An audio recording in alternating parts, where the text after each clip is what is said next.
नमस्कार, मैं सूरज सिंह। आप देख रहे हैं हमारे YouTube चैनल जिसका नाम है सूरज सर की पाठशाला। आज हम हाजिर हैं भारतीय संविधान और राज्य व्यवस्था के इस वीडियो के साथ। जो वीडियो सीरीज एक श्रृंखला हमने शुरू की है भारतीय संविधान और राज्य व्यवस्था, इसका दूसरे वीडियो के साथ आज हम मौजूद हैं। और इससे पहले हमने भारतीय संविधान और राज्य व्यवस्था कि ऐतिहासिक पृष्ठभूमि से संबंधित पहले वीडियो के बारे में चर्चा की थी और उसमें हमने सन 1773 के रेगुलेटिंग एक्ट से लेकर और 1858 तक की स्थिति का आकलन किया था। आज हम इस ऐतिहासिक पृष्ठभूमि के अंतर्गत देखेंगे 1858 से 1919 के दौर को, जो कि यहाँ दिया गया है।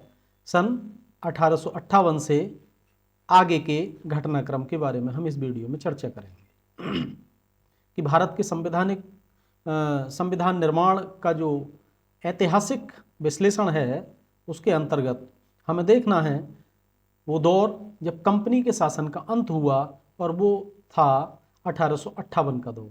1858 से 1919 के बीच में कौन कौन सी घटनाएं घटित हुई उनकी हम चर्चा करेंगे। और उसके अंतर्गत सबसे पहले हम देखेंगे, जिसमें हमें अध्ययन करना है कि भारत सरकार अधिनियम 1858 ये क्यों बना, इसमें कौन कौन से प्रावधान थे और क्या क्या इसकी कमियां थी। इसके बाद अगला जो एक्ट पारित होता है वो है भारतीय परिषद अधिनियम 1861। इसके बारे में हम चर्चा करेंगे। इसको भी देखेंगे कि आखिर इसको क्यों बनाने की आवश्यकता हुई ब्रिटिश पार्लियामेंट के द्वारा, इसकी कौन सी कमियां थी, क्या ये भारतीय परिस्थितियों के अनुकूल खरा साबित हो पाया, इसको भी हम देखेंगे। इसके साथ आगे देखेंगे भारतीय परिषद अधिनियम 1892 किन परिस्थितियों में ब्रिटिश संसद द्वारा ये पारित किया गया और भारत में लागू किया गया।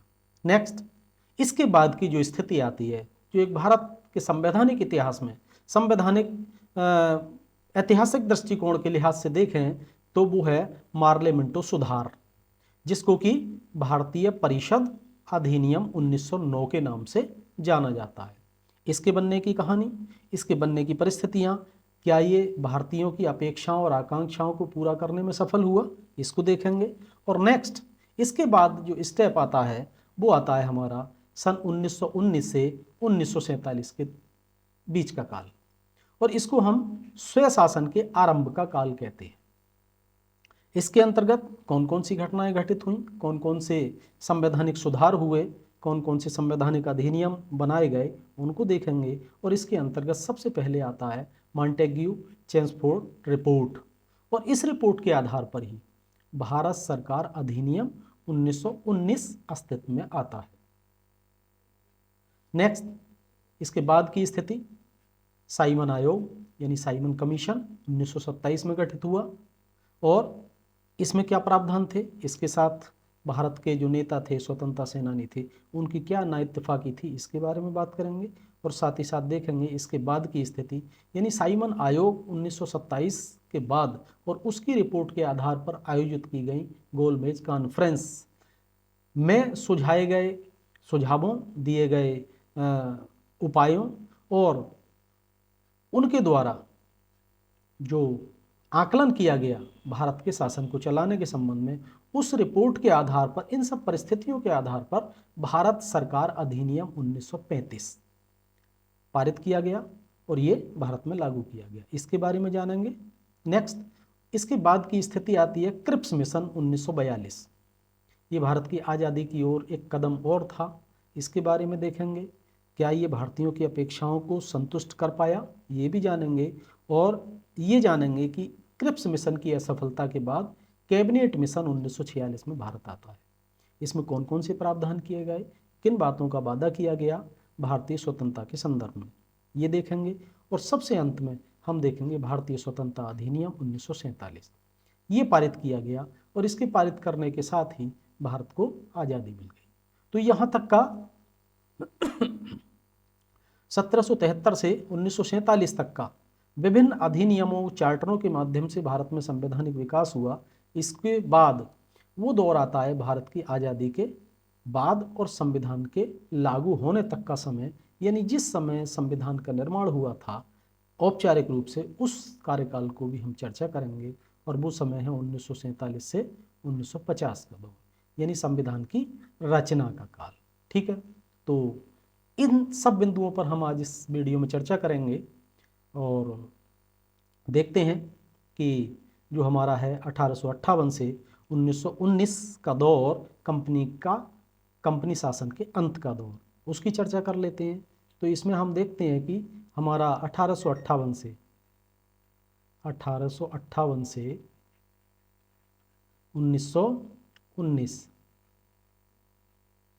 का समय है, और इसको समय को हम कहते हैं कंपनी शासन का अंत। कंपनी शासन का, ये कंपनी के शासन के अंत का दौर था, यानी इस समय कंपनी का शासन समाप्त हुआ था। ठीक है, अब इस दौरान जब कंपनी का शासन समाप्त हुआ तो कौन सी वो परिस्थितियां थीं जब कंपनी का शासन समाप्त हुआ, उसको देखेंगे। और कंपनी के शासन की समाप्ति की औपचारिक शुरुआत ये हो गई थी भारत सरकार अधिनियम 1858 में। तो वो अधिनियम था, जिस अधिनियम के द्वारा कंपनी का शासन समाप्त हुआ, वो था भारत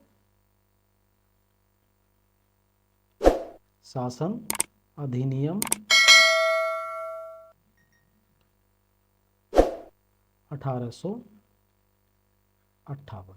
इसके माध्यम से भारत में कंपनी का शासन समाप्त कर दिया गया। अब हम देखते हैं कि आखिर ऐसी क्या स्थिति आती है जो कि 1858 में ब्रिटिश पार्लियामेंट को ऐसा एक अधिनियम बनाना पड़ता है, भारत शासन अधिनियम 1858 के रूप में, कि कंपनी का शासन ही समाप्त कर दिया। उन परिस्थितियों को देखते हैं। तो देखिए, उन परिस्थितियों को हम देखें तो हमें लगता है कि जो पिट्स इंडिया एक्ट लागू किया गया था उसमें दोहरी सरकार की स्थापना का प्रयास किया गया, लेकिन जो पिट्स इंडिया एक्ट था वो दोहरी सरकार की स्थापना के उद्देश्य को पूरा नहीं कर पाया, और बोर्ड ऑफ कंट्रोल कंपनी के ऊपर नियंत्रण नहीं रख पाया। और इसीलिए कंपनी की सरकार, जो कि ब्रिटिश ईस्ट इंडिया कंपनी की सरकार थी, उसने क्या किया, एक गैर जिम्मेदार सरकार की तरह से उसके द्वारा काम किया गया। और जब गैर जिम्मेदार सरकार की तरह से काम किया गया तो ब्रिटिश संसद को उसकी शिकायतें होती रहीं, और ब्रिटिश संसद भी, जो सांसद थे हाउस ऑफ कॉमन्स और हाउस ऑफ लॉर्ड के, वो दोनों ही भारत में कंपनी के शासन से संतुष्ट नहीं थे। और यहाँ तक कि जो ब्रिटेन की महारानी थी वो भी इस शासन को अच्छा नहीं समझती थी, यानी कंपनी के क्रियाकलाप जो भारत में हो रहे थे उनसे कहीं ना कहीं उनकी नाराजगी थी। तो एक तो कारण ये हुआ। और इसी समय एक और दूसरी घटना भारत में घटित हुई, और वो थी 1857 की क्रांति। इस घटना ने आग में घी का काम किया, यानी फिर तो ब्रिटिश जनमानस और ज़्यादा नाराज हो गया है। दूसरी घटना थी, पहला तो हमने देखा कि यहाँ कंपनी का शासन गलत था और उसके खिलाफ भारत में बगावत हो गई, और वो बगावत 1857 ईस्वी की क्रांति कहलाई। इस क्रांति ने ब्रिटेन वासियों का ध्यान और वहाँ के शासकों का ध्यान भारत में कंपनी के घोर अनुशासनहीनता और शोषण की ओर दिला दिया। अब क्या हुआ इसके बाद, उस समय इंग्लैंड में प्रधानमंत्री थे पाम स्टर्न, मैं लिख देता हूं यहाँ है, उस समय पाम स्टर्न, ये कौन थे, ये इंग्लैंड के प्रधानमंत्री थे। कब, जब भारत में क्या हुआ, प्रथम स्वतंत्रता संग्राम हुआ, यानी 1857 की क्रांति हुई। उस समय इंग्लैंड के जो प्रधानमंत्री थे पाम स्टर्न थे। ये सवाल कई बार पूछा जाता है कि 1857 ईस्वी की भारत की क्रांति के समय इंग्लैंड के प्रधानमंत्री कौन थे, तो ये इसका आंसर है पाम स्टर्न। अब पाम स्टर्न ने इस नाराजगी जो 1857 की क्रांति के रूप में भारत में कंपनी के शासन के खिलाफ दिखाई दी, उस नाराजगी के तहत ब्रिटिश संसद में एक विधेयक प्रस्तुत किया और उस विधेयक में यहाँ की कंपनी के शासन की जो कमियां थीं उन कमियों के बारे में संसद को बताया। और उन्होंने एक वाक्य में ही जो कंपनी की कमियां थी उनको बता दिया कि कंपनी की जो दोहरी शासन प्रणाली भारत में है वो उत्तरदायित्व विहीन है, असुविधाजनक है और क्लेशकर है और बहुत ज़्यादा जटिल है, इसलिए उसे बदला जाना बहुत जरूरी है। इस तरह का प्रस्ताव ब्रिटिश पार्लियामेंट में पेश किया, लेकिन दुर्भाग्य से पामस्टर्न का जो प्रस्ताव था वो ब्रिटिश पार्लियामेंट में पारित नहीं हुआ। बाद में दूसरी सरकार आई, दूसरे प्रधानमंत्री बने और उन्होंने उन्हीं नीतियों को फिर अपनाया क्योंकि उनके सामने वही समस्या थी। और इस प्रकार आखिरकार 1858 ईस्वी में संसद ने एक बिल पारित किया, एक कानून बनाया और उस कानून को कहा गया act for the better government of India, यानी एक्ट फॉर द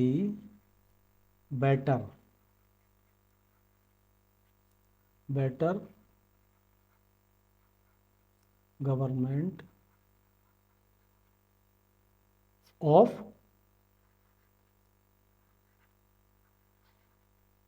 इंडिया। इस नाम से एक बिल पेश की, कानून बनाया गया और यही कानून बाद में भारत शासन अधिनियम 1858 बना। ठीक है, तो ये कारण हमने जान लिए कि जिन कारणों के वजह से ब्रिटिश पार्लियामेंट द्वारा 1858 का एक्ट बनाया गया। अब इससे क्या हुआ? इसका परिणाम यह हुआ कि जो भारत में शासन था वो कंपनी से सम्राट के हाथ में हस्तांतरित हो गया। पहला प्रभाव यह हुआ कि भारत का कंपनी का शासन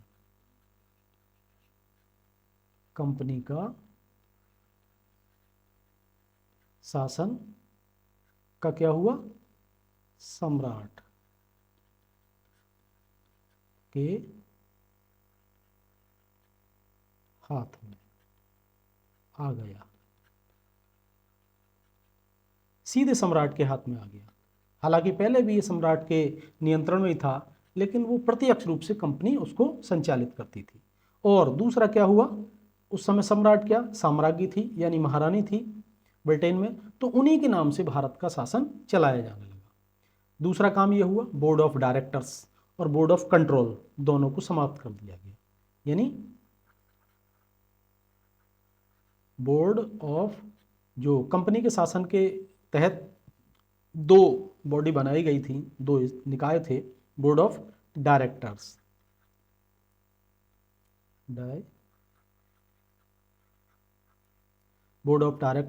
और बोर्ड ऑफ कंट्रोल,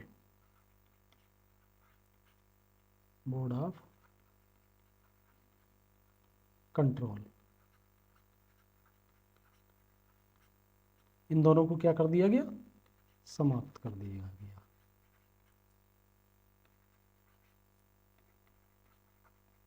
ये दोनों समाप्त हो गए। ठीक है, नेक्स्ट इसका क्या प्रभाव होता है वो हम देखते हैं इसके बाद। और सारे अधिकार इनकी जगह क्या हुआ, क्योंकि सीधे सम्राट को तो चलाना नहीं है, एक व्यक्ति को नियुक्त किया, इन दोनों को समाप्त कर दिया और सारा शासन, भारत का सारा शासन चलाने के लिए क्या किया? भारत के लिए एक राज्य सचिव की नियुक्ति कर दी गई है। किसकी नियुक्ति की गई?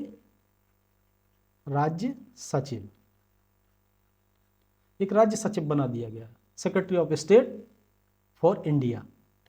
इसको नाम दिया गया सेक्रेटरी ऑफ स्टेट फॉर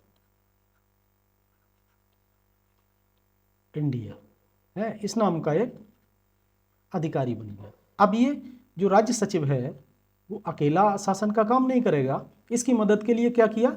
एक परिषद बनाई गई और उसमें 15 सदस्य थे, 15 सदस्यीय परिषद का गठन किया गया। इसकी सहायता से राज्य सचिव को भारत का शासन चलाना था। इस बात का प्रावधान 1858 के भारत शासन अधिनियम में किया गया था। ठीक है, इसके बाद जो भारतीय परिषद थी, जो 15 सदस्य की भारतीय परिषद थी, इसका गठन कैसे किया गया? इसमें से 8 सदस्य कैसे थे? सम्राट द्वारा नियुक्त किए जाते थे। 8 सदस्य सम्राट द्वारा नियुक्त करने की व्यवस्था थी, क्योंकि ये इस तरह का प्रश्न पूछा जाता है कि जो राज्य सचिव का पद बनाया गया उसके लिए जो परिषद काम करने वाली थी उसका फॉर्मेशन, यानी कितने सदस्य थे, उसमें किस किस प्रकार से नियुक्ति होती थी, और 7 जो बाकी 7 बचे हुए थे वो निदेशक बोर्ड उनको नियुक्त करता था। ठीक है, तो ये 2 तरह से 15 सदस्यीय परिषद बनी और इसको लीड करने वाला हेड था राज्य सचिव। इसकी जिम्मेदारी पूरे शासन की सौंप दी गई। और जो पहली 2 संस्थाएं खत्म की थी, निकाय को खत्म किया, वो कौन से थे? बोर्ड ऑफ डायरेक्टर्स और बोर्ड ऑफ कंट्रोल। ठीक, नेक्स्ट, अब क्या प्रावधान हुआ, इसका क्या असर हुआ? इनमें से 9 सदस्य ऐसे बनाए गए जो कि भारत में रहने का उनका 10 साल का अनुभव हो। ऐसे नहीं कि सीधे ब्रिटेन से उठाए और भारत में उनको नियुक्त कर दिया, क्योंकि यहाँ जो शासन करने वाला है, यहाँ के बारे में जो नीतियाँ बनाने वाला है, वो ऐसा व्यक्ति हो जो भारतीय परिस्थितियों से विज्ञ हो। तो इनमें से जो 9 सदस्य, जो 15 सदस्य हैं, 15 में से 9 सदस्य कैसे रखे गए? 9 सदस्य ऐसे हों जिनका भारत में रहने का 10 वर्ष का अनुभव हो, यानी वो पिछले 10 वर्षों से भारत में निवास कर रहे हैं। ठीक है, अब परिषद का जो राज्य सचिव था उसके नियंत्रण में ही पूरी परिषद, जो राज्य सचिव है, राज्य सचिव के ही नियंत्रण में पूरी परिषद जो 15 सदस्यीय है वो कार्य करती थी। ठीक है, अब जो राज्य सचिव है इस परिषद का अध्यक्ष होता था। राज्य परिषद को भारत से प्राप्त मालगुजारी का लेखा प्रति वर्ष ब्रिटिश संसद के सामने रखना होता था, ये प्रावधान था। और उसे जो परिषद थी, राज्य सचिव सहित उसकी परिषद, उसे भारत के नैतिक और भौतिक दोनों तरह के विकास की रिपोर्ट भी प्रति वर्ष ब्रिटिश संसद में रखनी थी। और इस तरह हम देखें कि भारत में स्थित गवर्नर जनरल की परिषद के जो लॉ मेंबर थे, विधि सदस्य और एडवोकेट जनरल की नियुक्ति सम्राट के द्वारा होने लगी। यानी जो गवर्नर जनरल की परिषद में लॉ मेंबर था और एडवोकेट जनरल जो भारत के लिए था, उसकी भी सीधी नियुक्ति अब सम्राट के द्वारा ही किए जाने का प्रावधान इस अधिनियम में कर दिया गया था। और क्या किया गया कि भारत के राज्य सचिव को क्या बना दिया गया? एक निकाय, निगमित निकाय बना दिया गया। अब इसका क्या मतलब है? निगमित निकाय बनाने का मतलब ये है कि अब उस राज्य सचिव के ऊपर मुकदमा किया जा सकता था और राज्य सचिव भी मुकदमा कर सकता था, यानी स्टेटूटरी बॉडी, यानी वैधानिक स्थिति उसको प्रदान की गई। इससे क्या हुआ? अब इसके बाद जो भारत का प्रशासन था, प्रशासन पर ब्रिटिश का सम्राट का पूरा सीधा नियंत्रण स्थापित हो गया। ठीक है, अब इसके बाद आता है, इस घोषणा को अगर हम देखते हैं तो ये घोषणा भारतीय संवैधानिक इतिहास में, संवैधानिक विकास के इतिहास में बहुत महत्वपूर्ण साबित हुई।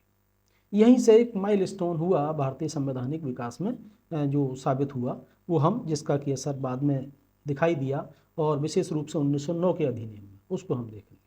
तो इस तरह हम देखें कि जो 1858 का अधिनियम था उसने भारत के इतिहास में बहुत बड़ा बदलाव किया और नए युग का सूत्रपात किया, और इस तरह से भारत का शासन इंग्लैंड के सम्राट के सीधे नियंत्रण में आ गया।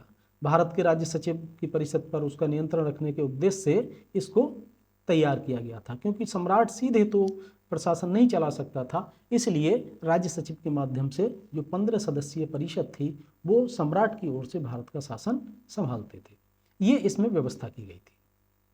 ठीक है, अब इससे हमने देखा कि पूरा प्रशासन राज्य सचिव के हाथ में आ गया। अब कहने को तो जो 15 सदस्यीय परिषद थी, लेकिन धीरे धीरे हुआ ये कि परिषद की शक्ति कमजोर होती गई और इस पूरे व्यवस्था पर राज्य सचिव, जो राज्य सचिव है वह हावी होता चला गया, यानी शक्तिशाली बन गया। अब है क्या? 1857 की क्रांति का कारण ही ये था। अब जो राज्य सचिव है, देखिए एक थोड़ा सा यहाँ चर्चा कर ली जाए कि कालांतर में इसमें भी दोष आया, एक समस्या आ गई कि एक बहुत अच्छे उद्देश्य के लिए बनाया गया राज्य सचिव और उसकी सहायता के लिए तैयार की गई 15 सदस्यीय परिषद के द्वारा सारा प्रशासन चलाया जाएगा, और 15 सदस्यों को इसी उद्देश्य के लिए रखा गया कि उनमें से 9 सदस्य भारत में 10 वर्ष से रह रहे हों। कारण कि जब यहाँ रहेंगे तो यहाँ की वास्तविक परिस्थितियों को जानेंगे। लेकिन बाद में इसमें विकृति आई, और विकृति ये आई कि परिषद को थोड़ा दरकिनार करके राज्य सचिव ही पूरे प्रशासन का वास्तविक शासक बन बैठा। और चूंकि राज्य सचिव भारत में नहीं रहता था, राज्य सचिव कौन था? ये ब्रिटिश जो कैबिनेट थी, कैबिनेट, ब्रिटिश कैबिनेट यानी मंत्रिमंडल, ब्रिटिश मंत्रिमंडल था जो प्रधानमंत्री के साथ, यानी ब्रिटिश कैबिनेट मंत्रिमंडल का सदस्य होता था। ये कौन? राज्य सचिव। तो ये तो सीधी सी बात है कि ब्रिटेन में रहेगा, और जो 9 सदस्य हैं वो भारत में रहेंगे। तो जिसको शासन बनाना है वो तो बहुत स्वाभाविक सी बात है कि भारत से 600 किलोमीटर दूर, 6000 मील दूर बैठा है, तो वो यहाँ की परिस्थितियों से अनभिज्ञ होगा। और यही कारण हुआ कि जिस उद्देश्य से 1858 का जो अधिनियम बनाया वो उस उद्देश्य को पूरा नहीं कर पाया। ठीक है, भारतवासियों को प्रतिनिधित्व की जो मांग थी वो पूरी नहीं हो पाई, और इसलिए जो ब्रिटिश सरकार थी भारतीयों के विचारों और इच्छाओं को अपने द्वारा बनाए जाने वाली नीतियों और कानूनों में उनको कोई तवज्जो नहीं दी गई। इसलिए जो दोहरी शासन प्रणाली थी, उत्तरदायी शासन की बात थी, वो इस अधिनियम के द्वारा भी पूरी नहीं हो पाई, और इसी कारण से जन विद्रोह हुआ। जो कानून बनाने की प्रक्रिया थी वो भी गलत थी, उसमें भी प्रतिनिधित्व नहीं था भारतीयों का, यानी जिनके लिए कानून बनाया जाना उनका कोई प्रतिनिधित्व न होने के कारण ये व्यवस्था दोषपूर्ण साबित हुई। ठीक है, इसमें एक दोष और था कि जो प्रांतीय विधानमंडल थे, प्रांतीय विधानमंडल कोई भी विधेयक पारित करते थे तो वो तब तक कानून नहीं बनता था जब तक कि उसको गवर्नर जनरल की अनुमति ना मिल जाए। तो इस तरह हम देखें कि प्रांतों के गवर्नर जनरल की परिषद द्वारा उनके प्रत्येक क्षेत्र में अबाध रूप से हस्तक्षेप लगातार चलता रहता था, और इस तरह से दो प्रकार से कहीं से भी कोई व्यवस्था नहीं थी। आंतरिक रूप से भारत में वहाँ एक समस्या थी कि वहाँ तालमेल नहीं था, और दूसरे राज्य सचिव। कई बार तो ऐसा होता था कि जो ब्रिटेन में बैठा हुआ कैबिनेट का मंत्री है, जिसको कि भारत का राज्य सचिव बनाया गया, उनके बीच में और भारत के वास्तविक जो धरातल पर रहकर काम करने वाले अधिकारियों के बीच में तालमेल की कमी देखी गई। और इन्हीं सब कमियों के कारण से, इन्हीं सब कमियों की वजह से क्या हुआ, इनको दूर करने का प्रयास किया गया, और दूर करने के लिए ही 1861 में एक अधिनियम बना है। 1861 में इन्हीं कमियों को दूर करने के लिए अधिनियम बनाया गया। देखते हैं ये अधिनियम कौन सा था। ये अधिनियम था भारतीय परिषद अधिनियम 1861। भारतीय परिषद अधिनियम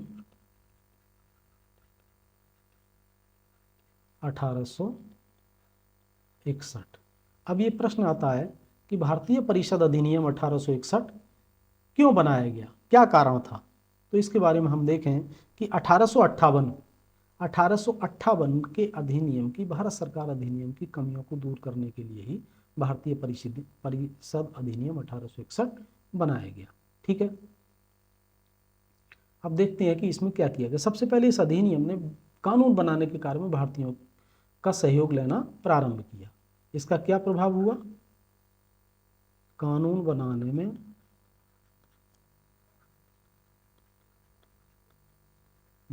भारतीयों का सहयोग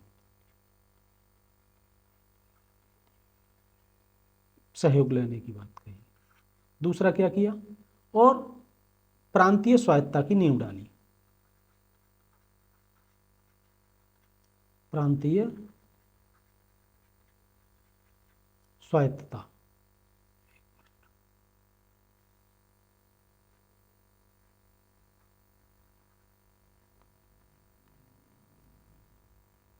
इससे क्या हुआ?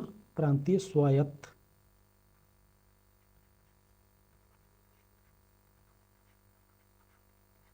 स्वायत्तता की नींव पड़ी। और अगला क्या हुआ? गवर्नर जनरल को विधानसभा में भारतीयों को नॉमिनेट करने की शक्ति मिली, यानी गवर्नर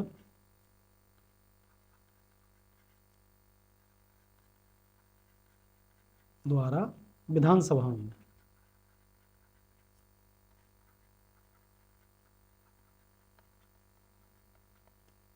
नॉमिनेशन।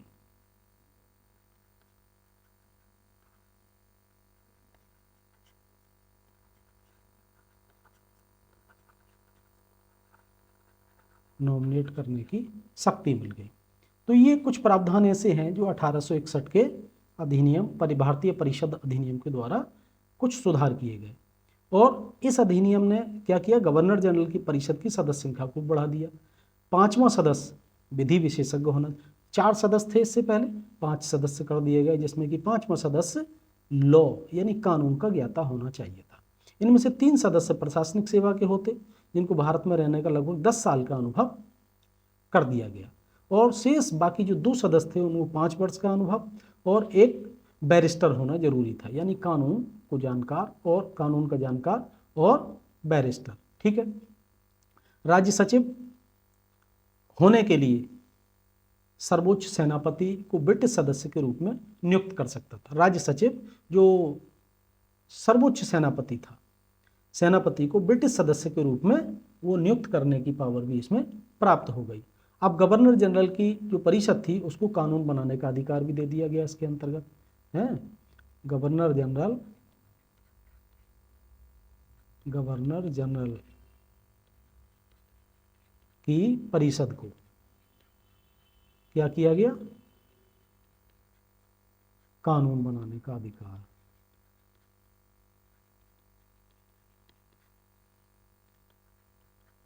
इसके द्वारा कानून बनाने का अधिकार दे दिया गया। ठीक है। नेक्स्ट, इसमें एक बात और कही गई आगे कि जो गवर्नर जनरल है, गवर्नर जनरल को विधानसभा द्वारा पारित अधिनियम को, कानून को वीटो पावर दे दी गई। किसे? गवर्नर जनरल को। ठीक है।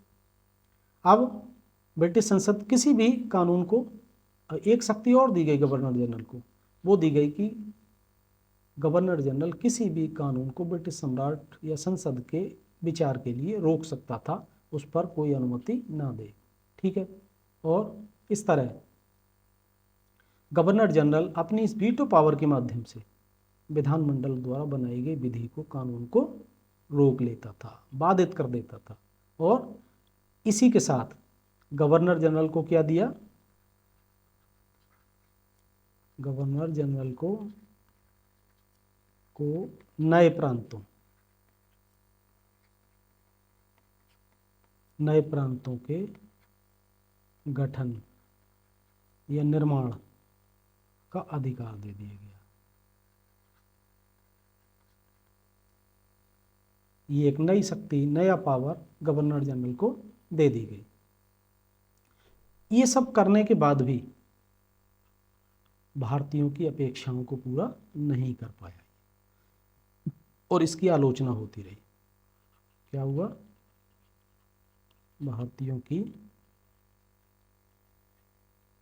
अपेक्षाओं को पूर्ण नहीं कर पाया, असंतोष बढ़ता गया। ठीक है। इसके बाद अगला जो नियम आया, इसी बीच में क्या होता है, इसी बीच में 1885 में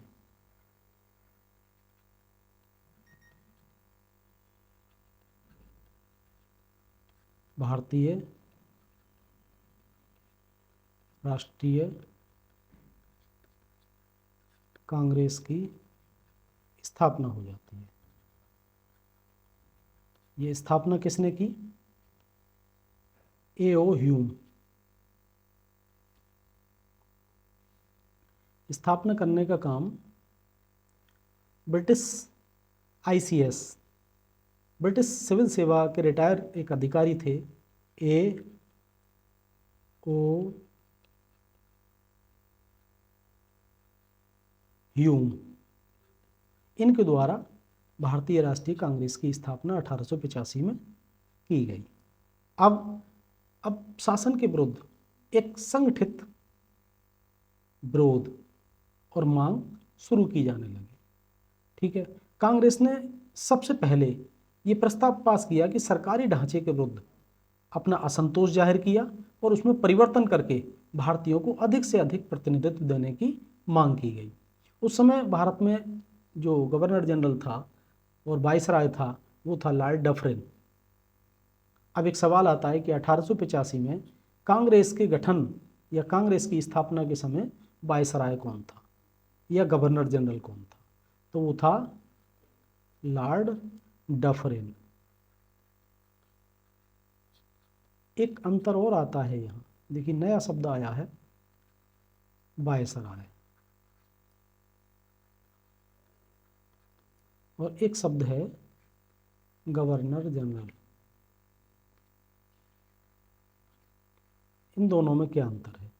देखिए जो गवर्नर जनरल है, जब वो सामान्य प्रशासन का काम करता है तब गवर्नर जनरल कहलाता है, और जब वो ब्रिटेन के सम्राट या महारानी के प्रतिनिधि के तौर पर काम करता है तब वो वायसराय कहलाता है।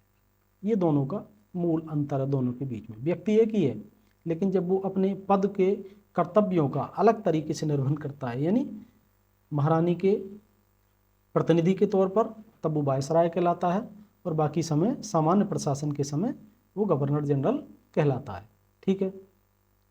अब उस समय जो लॉर्ड डफरिन वायसराय थे, उन्होंने कांग्रेस की स्थापना के बाद कोशिश की कि हम भारतीय प्रशासन में सुधार लाएं, और इसके लिए उन्होंने 1882 से ही इन सुधारों पर काम करने का प्रयास कर दिया था, और एक समिति बनाई। उस समिति की रिपोर्ट को इंग्लैंड भेजा गया, और इस समिति की सिफारिशों के आधार पर ब्रिटिश संसद में एक विधेयक पेश हुआ, और उसी विधेयक के आधार पर एक अधिनियम बना, और वो था 1892 का अधिनियम।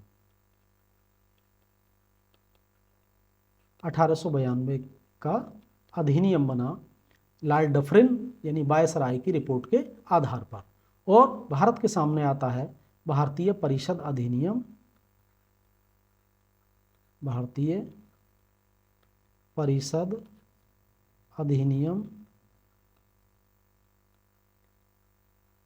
1892। इसके बारे में देखेंगे इसमें कौन कौन से प्रावधान किए गए भारतीय परिषद अधिनियम 1892 में। तो इस अधिनियम के द्वारा क्या किया गया? केंद्रीय और प्रांतीय विधान परिषदों की सदस्य संख्या को बढ़ा दिया गया। पहला काम क्या हुआ? केंद्रीय व प्रांतीय विधान परिषद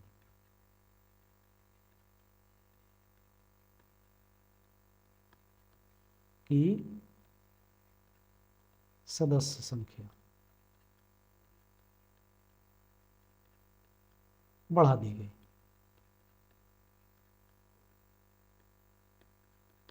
पहला काम यह हुआ। दूसरा जो सुधार किया गया वो ये किया गया कि केंद्रीय विधान परिषद में कम से कम 10 और अधिक से अधिक 16 अतिरिक्त सदस्य। अब कितने बढ़ा दिए? केंद्रीय विधान परिषद में कम से कम 10 और अधिक से अधिक 16 सदस्यों की संख्या बढ़ाई गई। ठीक है। गवर्नर जनरल को नामांकित करने का नियम बना दिया गया, यानी गवर्नर जनरल कुछ सदस्यों को विधान परिषद में नॉमिनेट कर सकता है, लेकिन किस प्रक्रिया से नॉमिनेट करेगा उसके लिए भी यहाँ इस अधिनियम में प्रावधान कर दिया गया। परिषद के जो भारतीय सदस्य थे उनको वार्षिक बजट पर बहस करने का और सरकार से प्रश्न पूछने का अधिकार दिया गया। देखिए ये बड़ी महत्वपूर्ण तथ्य है, इसके बारे में सवाल पूछा जाता है कि जो भारतीय सदस्य केंद्रीय विधान परिषद के भारतीय सदस्य हैं उनको कब किस अधिनियम द्वारा वार्षिक बजट पर सवाल पूछने और बहस करने का अधिकार दिया गया। तो यहाँ ये एक महत्वपूर्ण बदलाव हुआ कि भारतीय सदस्यों को किस अधिनियम द्वारा? 1892 के अधिनियम द्वारा भारतीय सदस्यों को क्या दिया गया? बजट पर बहस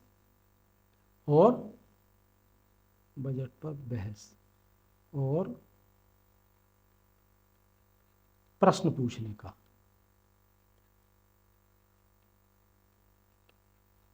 अधिकार मिल गया। ये बहुत महत्वपूर्ण बात थी। कि पहली बार भारतीयों को बजट पर बहस करने और प्रश्न पूछने का अधिकार विधान परिषद में दिया गया। ठीक है, इसके बाद लेकिन जो भारत, अब इसमें कमी थी, एक शुरुआत भर थी, जो भारतीय सदस्य प्रश्न पूछते थे उन पर संबंधित मंत्री द्वारा जो जवाब दिया जाता था उस पर पूरक प्रश्न पूछने का अधिकार अभी भी नहीं दिया गया था। मद्रास और बंबई की विधान परिषदों में 8 से लेकर 20 तक, यानी केंद्रीय विधान परिषद में तो 10 से 16 तक की संख्या बढ़ाई, इसी तरह से प्रांतों की विधान परिषद में भी संख्या बढ़ा दी गई। जैसे कि बंबई की अब हम बात कर रहे हैं, बंबई में 8 से लेकर 20 तक सदस्यों को बढ़ाया गया, बंगाल में अधिकतम 20 सदस्यों को बढ़ाया गया, उत्तर पश्चिमी प्रांत और अवध में 15 सदस्यों को बढ़ाया गया। इस तरह से जो परिषदों के अलावा स्थानीय निकाय की संस्थाएँ थीं, जैसे कि विश्वविद्यालय हैं और जिला बोर्ड हैं, नगर पालिका वगैरह में भी निर्वाचित ये सदस्यों को निर्वाचित करने की परंपरा की शुरुआत कर दी गई थी। और इस अधिनियम ने पहली बार कम से कम तीसरा क्या किया, इस प्रकार हम कह सकते हैं कि एक प्रतिनिधित्व की प्रणाली की शुरुआत की। इस पर भी सवाल पूछ लिया जाता है कि भारत में आंशिक रूप से प्रतिनिधित्व प्रणाली की शुरुआत किस अधिनियम द्वारा की गई, तो इसका आंसर होगा यह अधिनियम। ठीक है, अब जनता के बहुत सारे कुछ वर्ग थे जिनको कि प्रतिनिधित्व मिला, और इसका दोष देखिए, इसकी कमियां भी हैं कि अब इसमें ये होता है कि जो प्रतिनिधित्व दिया गया वो भारत की जनता को नहीं दिया गया, संपूर्ण जनता को नहीं दिया गया। बहुत सारे लोगों को ये प्रतिनिधित्व दे दिया गया, लेकिन बहुत सारे लोग ऐसे थे प्रतिनिधित्व से अभी भी वंचित रहे थे। एक सांकेतिक रूप से प्रतिनिधित्व दिया गया। बंबई विधान परिषद में यूरोपीय व्यापारियों को कुछ स्थान रिजर्व कर दिए गए और भारतीय व्यापारियों को एक भी स्थान नहीं दिया गया, ये एक कमी थी। दूसरे, विधान परिषद की जो विधायी शक्ति थी वो बहुत ज़्यादा सीमित थी, यानी कानून बनाने पर उन्हें बंधन थे। किसी भी मामले पर कानून पूरी तरह से खुलकर स्वतंत्रता के तरीके पूर्वक नहीं बना सकते थे, यानी सदस्यों को अनुपूरक प्रश्न पूछने का अधिकार भी नहीं था, जैसा कि हमने बताया। और एक गैर सरकारी सदस्यों की संख्या बहुत ज़्यादा कम थी, यानी उनका बहुमत नहीं था, और सरकारी सदस्य ही बहुमत में होते थे और परिणाम स्वरूप उनकी बात का बहुत ज़्यादा महत्व नहीं होता था। जैसे कि उदाहरण अगर लिया जाए, केंद्रीय विधान परिषद में 20 सदस्यों में से केवल 6 गैर सरकारी थे और 14 सरकारी। तो बड़ी सीधी बात है कि सरकारी सदस्यों का बहुमत होगा तो गैर सरकारी सदस्यों का प्रश्न पूछना या बजट पर बहस करने का केवल एक सांकेतिक था। ये सब किया गया। पंजाब में कोई भी प्रतिनिधित्व नहीं दिया गया केंद्रीय परिषद में और ना ही विधान परिषदों में। पंजाब क्षेत्र को किसी भी प्रकार का प्रतिनिधित्व दिया ही नहीं गया, और जो गैर सरकारी सदस्य थे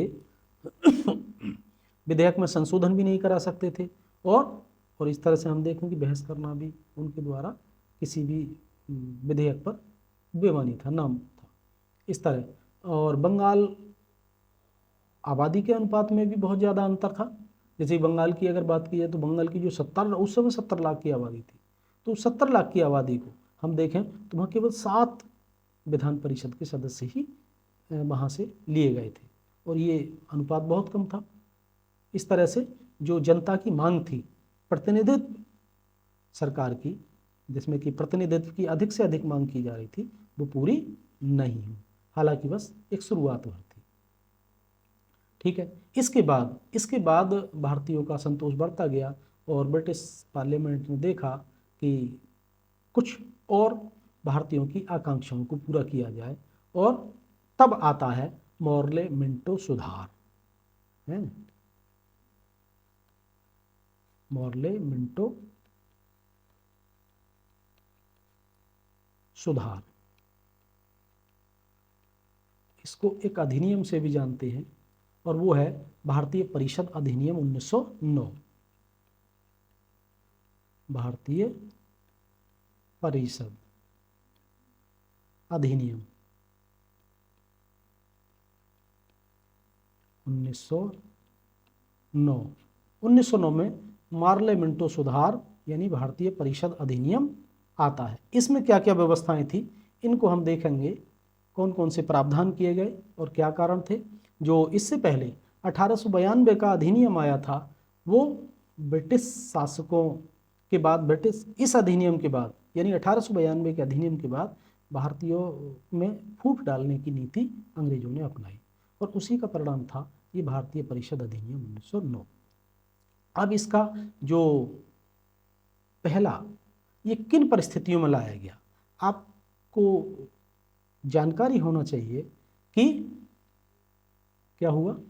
इस अधिनियम को लाने से पहले भारत में एक बहुत बड़ी घटना 1905 में हो चुकी थी। 1905 में क्या हुआ, बंगाल विभाजन हुआ। बंगाल का विभाजन 1905 में हो चुका था, यानी बंगाल को पश्चिमी बंगाल और पूर्वी बंगाल में बांट दिया गया। कारण, आधार क्या दिया गया कि साहब बंगाल का जो प्रशासनिक कामकाज है वो सरल हो जाएगा विभाजन करने से। लेकिन सभी जानते हैं कि इसके पीछे मूल उद्देश्य ये था कि बंगाल में दोनों समुदायों की बहुत बड़ी आबादी थी, हिंदू भी और मुस्लिम भी। तो इन दोनों को अलग अलग करने के लिए, यानी पूर्वी बंगाल जो कि मुस्लिम बाहुल्य था उसके हिस्से को अलग कर दिया और हिंदू बाहुल्य को, पश्चिम बंगाल को अलग कर दिया। इस तरह से पहली बार ये प्रयास किया गया, किसके द्वारा, लॉर्ड कर्जन के द्वारा। अब यहाँ सवाल यह आता है कि 1905 में जो बंगाल विभाजन किया गया उस समय गवर्नर जनरल कौन था। तो उस समय गवर्नर जनरल था लॉर्ड कर्जन। तो लॉर्ड कर्जन ने ये बंगाल विभाजन का काम किया था और ये पहली बार दोनों समुदाय के बीच में फूट डालने का काम यहाँ किया गया। इसको और आगे बढ़ाया गया। जब इसके विरुद्ध जनमानस तैयार हुआ और बहुत बड़े पैमाने पर इस बंगाल विभाजन का विरोध हुआ, तो उस विरोध को शांत करने के लिए ही पार्लियामेंटो सुधार अधिनियम यानी 1909 में पारित किया गया। अब 1905 में जब बंगाल विभाजन किया गया उसके बाद ब्रिटेन में आम चुनाव हुए थे 1905 में, और उस समय क्या हुआ, आम चुनाव के बाद उत्तरदायी सरकार का गठन हुआ और लॉर्ड मॉर्ले भारत मंत्री बने और मिंटो भारत के वायसराय बनाए गए। लॉर्ड मॉर्ले भारत मंत्री बनाए गए, यानी जो राज्य सचिव की व्यवस्था थी उसके तहत, और मिंटो, लॉर्ड मिंटो क्या बने, भारत के वायसराय बने कर्जन की जगह। तो ये दोनों उदारवादी थे, भारत की समस्याओं के प्रति सहानुभूति रखते थे और इस तरह से इन दोनों ने एक सुधार की योजना बनाई जिसके आधार पर भारतीय परिषद अधिनियम 1909 पारित किया गया। अब ब्रिटिश सरकार, इसमें क्या किया गया, ब्रिटिश सरकार भारतीयों के असंतोष को कम करने के लिहाज से इस अधिनियम को लेकर आई थी और उसने इस असंतोष को दूर करने के लिए इन दोनों ने सिफारिशें की और इन्हीं सिफारिशों का परिणाम था भारत परिषद अधिनियम 1909। ठीक है, इस अधिनियम के द्वारा क्या किया गया कि केंद्रीय और प्रांतीय विधानमंडलों के आकार और शक्तियों में वृद्धि की गई।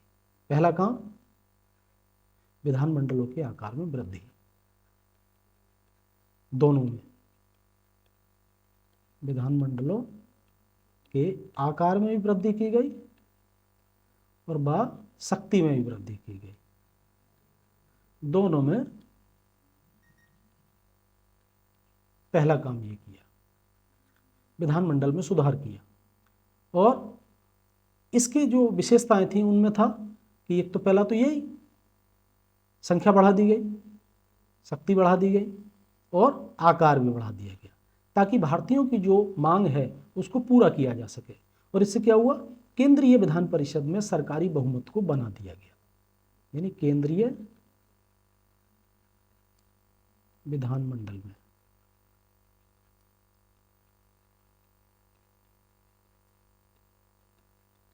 सरकारी बहुमत हो गया।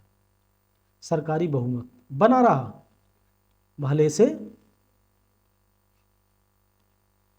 संख्या बढ़ाई, सुधार किया, लेकिन सरकारी बहुमत फिर भी बढ़ा रहा। प्रांतीय में गैर सरकारी सदस्यों के बहुमत की अनुमति दे दी गई, लेकिन केंद्रीय विधानमंडल में सरकारी सदस्यों का बहुमत बना रहा। दोनों स्तरों पर, यानी केंद्रीय और राज्य प्रांतीय दोनों स्तरों पर चर्चा करने का दायरा बढ़ाया गया और यहाँ क्या कर दिया गया, बजट पर बहस करने का प्रावधान किया गया था इससे पहले अधिनियम में। अब प्रश्न पूछने के साथ साथ पूरक प्रश्न पूछने का भी अधिकार दे दिया गया। पूरक प्रश्न, ठीक है, पूरक प्रश्न की भी अनुमति दे दी गई। बजट पर बहस करने का पहले ही प्रावधान था और इसके बाद चौथा किया गया चौथा इसमें किया गया, इस अधिनियम के अंतर्गत पहली बार भारतीयों को वायसराय और उसकी गवर्नर के साथ एसोसिएशन बनाने का अधिकार दिया गया। ठीक है, इस तरह से पहली बार जो एक भारतीय थे जिनका नाम था सत्येंद्र प्रसाद सिन्हा,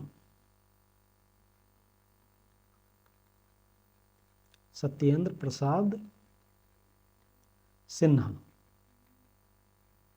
उनको क्या किया गया, पहली बार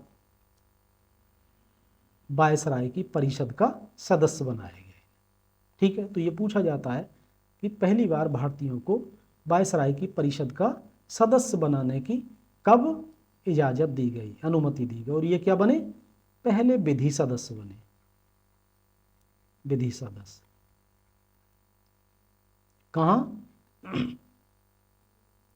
ये विधि सदस्य कहाँ बने, गवर्नर जनरल की परिषद में। ये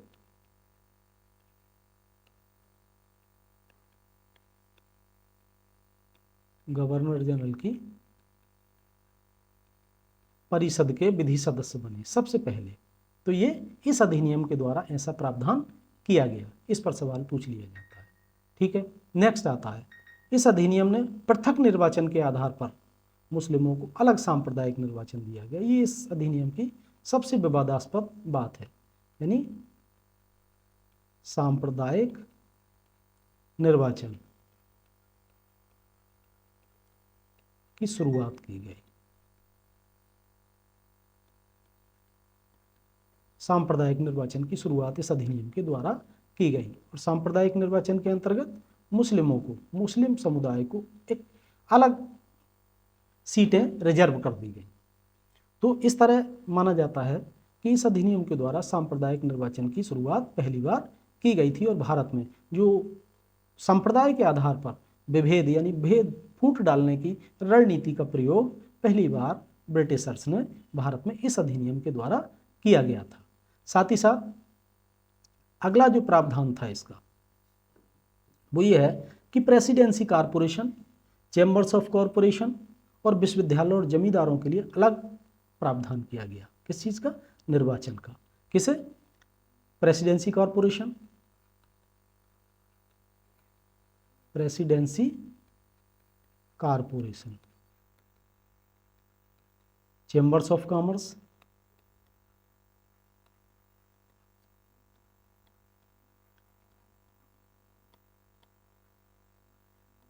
चैम्बर्स ऑफ कॉमर्स, विश्वविद्यालय,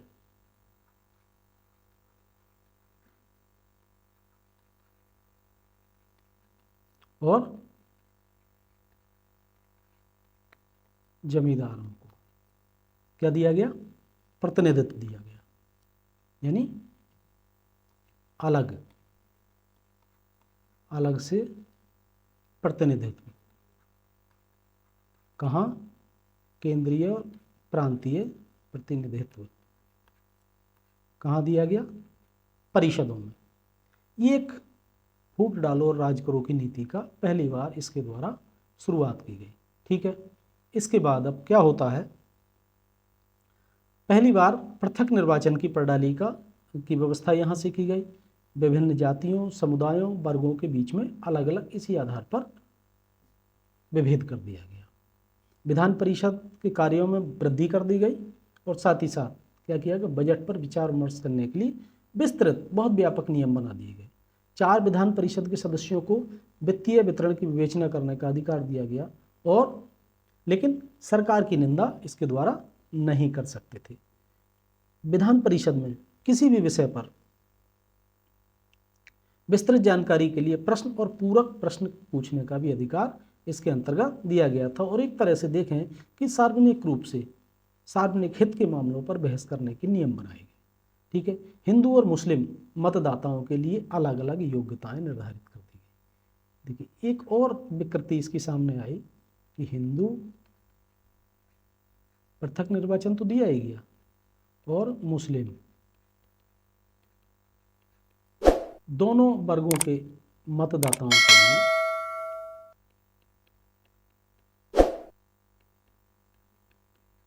को अलग अलग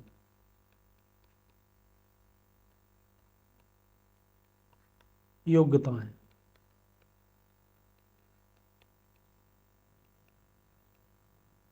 निर्धारित की गई। यही दोनों की योग्यताएं अलग अलग होंगी, अलग अलग पैरामीटर होंगे कि किन आधारों पर, कौन सी योग्यताओं के आधार पर दोनों वर्गों के सदस्य मतदाता बन सकते हैं। अब 1906 में लॉर्ड कर्जन के स्थान पर मिंटो भारत के वायसराय नियुक्त किए गए और इस तरह से ये इनके द्वारा सुधार अधिनियम के माध्यम से ये व्यवस्था हुई थी। ठीक है, इसके बाद अगली स्थिति आती है इसी समय 1914 में, ये 1909 में बना। अब इसके बाद 1914 में क्या होता है, प्रथम विश्व युद्ध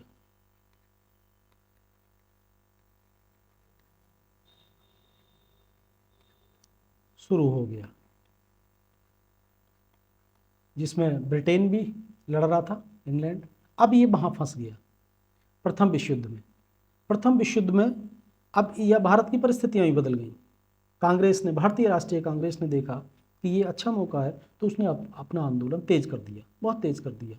और इस तरह से 1914 के बाद बहुत बड़े बदलाव आने शुरू हुए और अंग्रेजों ने इस व्यवस्था में सुधार करना आवश्यक समझा परिस्थिति, क्योंकि उनके ऊपर दोहरा दबाव था। वो नहीं चाहते थे कि जब वो विश्व युद्ध में फंसे हुए हैं तो भारत से भी उनके खिलाफ मुखर विरोध हो। तब उन्होंने ऐसा महसूस किया कि भारत के लोगों को शांत करने के लिए कुछ ऐसे उपाय किए जाएं ताकि उनकी मांगों को कुछ पूरा किया जाए। और ऐसी स्थिति में 1917 में भारत के जो राज्य सचिव को बदला गया और वो आए मिस्टर मॉन्टेग्यू। 1917 में क्या हुआ, राज्य सचिव, वही राज्य सचिव जिनके पद की व्यवस्था 1858 के अधिनियम में की गई थी। राज्य सचिव कौन बने, मिस्टर मॉन्टेग्यू।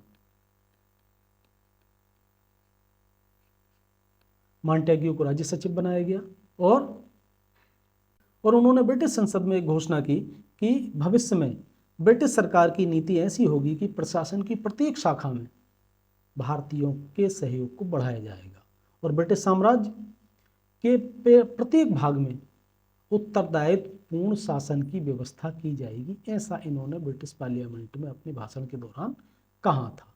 इस घोषणा के बाद भारत की जो राजनीतिक व्यवस्था थी उसकी जांच के लिए एक आयोग बनाया गया और उन्होंने ब्रिटिश सरकार के प्रतिनिधि, अब उस जांच के लिए एक प्रतिनिधि भेजे, तय किए गए हैं लॉर्ड चेम्सफोर्ड।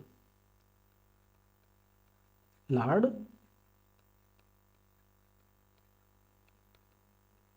चेम्सफोर्ड। अब चेम्सफोर्ड ने भारत का दौरा किया और यहाँ की राजनीतिक समस्याओं का अध्ययन किया और इसके बाद 1918 में अपनी एक रिपोर्ट दी। किसने, चेम्सफोर्ड ने 1918 में रिपोर्ट सौंपी।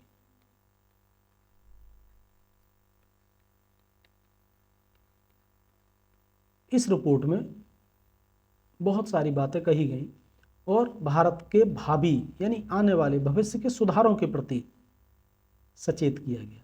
उसकी सिफारिश की गई कि भारत में कौन कौन से सुधार किए जाने चाहिए और ये रिपोर्ट मॉन्टफोर्ड रिपोर्ट कहलाई। कौन सी रिपोर्ट, मॉन्टफोर्ड रिपोर्ट।